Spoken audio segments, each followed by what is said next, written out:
മാർസുപിലാമി നമ്മളെല്ലാവരും ഒരു funny jungle cartoon ആയിട്ടാണ് കണ്ടത്. Marsupilami, Marsu kids, Hector, Maurice, jungle adventures, funny moments എല്ലാം കൂടെ നമ്മുടെ ചൈൽഡ്ഹുഡിനെ സുന്ദരമാക്കിയ ഒരു ലെജൻഡറി കാർട്ടൂൺ. പക്ഷെ ഒരു ഡാർക്ക് തിയറി ആംഗിളിൽ നോക്കിയാൽ ഈ സ്റ്റോറി നമ്മൾ വിചാരിക്കുന്നതിനേക്കാൾ വളരെ വലിയ രഹസ്യങ്ങൾ ഒളിപ്പിച്ചിരിക്കാം. തിയറി പ്രകാരം മാർസുപിലാമി ഒരു സാധാരണ ആനിമൽ അല്ല, അത് കൊളംബിയ ജംഗിളിയുടെ ഗാർഡിയൻ ആയിരിക്കും. ശ്രദ്ധിച്ചിട്ടുണ്ടോ, ജംഗിളിൽ എന്ത് പ്രശ്നം വന്നാലും മാർസുപിലാമി അതിന്റെ മധ്യത്തിലുണ്ടാവും. ഹണ്ടേഴ്സ് വരുമ്പോൾ, എക്സ്പ്ലോറേഴ്സ് വരുമ്പോൾ, വില്ലൻസ് ജംഗിൾ നശിപ്പിക്കാൻ ശ്രമിക്കുമ്പോൾ മാർസുപിലാമി എപ്പോഴും അതിനെ പ്രൊട്ടക്ട് ചെയ്യാൻ മുൻപിലുണ്ടാവും.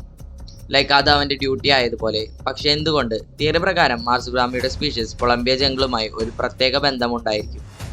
ജംഗിൾ ജീവിക്കുന്നത് വരെ മാർസുപിലാമിയും ജീവിക്കും.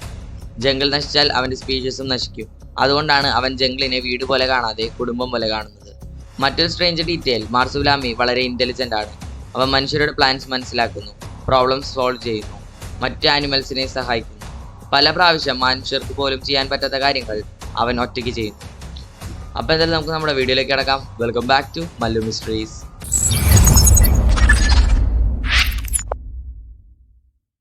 മാർസുപിലാമി മനുഷ്യരെ വെറുക്കുന്നില്ല, പക്ഷേ പ്രകൃതി നശിപ്പിക്കുന്ന മനുഷ്യരെ ഭയപ്പെടുത്തുന്നു. പക്ഷെ മാർസുപിലാമി അതിന്റെ ഗാർഡിയൻ ആയതുകൊണ്ട് അവർക്ക് അത് സാധിക്കുന്നില്ല. അതുകൊണ്ടാണ് ഓരോ എപ്പിസോഡിലും ജംഗിൾ രക്ഷിക്കപ്പെടുന്നത്. പക്ഷേ ഈ യുദ്ധം ഒരിക്കലും അവസാനിക്കുന്നില്ല, കാരണം പ്രകൃതിയെ സംരക്ഷിക്കാനുള്ള പോരാട്ടം ഇപ്പോഴും. മൊബൈലിൽ ഒന്നുകൂടെ വാച്ച് ചെയ്ത് നോക്കൂ, നിങ്ങൾക്ക് നിങ്ങളുടെ നൊസ്റ്റാൾജിക് വൈബും ഈ തിയറിയുടെ ആ ഒരു ഡാർക്ക് സൈഡും വ്യക്തമാകുന്നതാണ്. അപ്പോൾ എന്തായാലും ഇന്നത്തെ വീഡിയോ ഇത്രയുള്ളൂ. വീഡിയോ ഇഷ്ടപ്പെട്ട ലൈക്ക് ചെയ്യുക, ഷെയർ, സബ്സ്ക്രൈബ് ചെയ്യുക. So it's me Mallu mysteries signing out.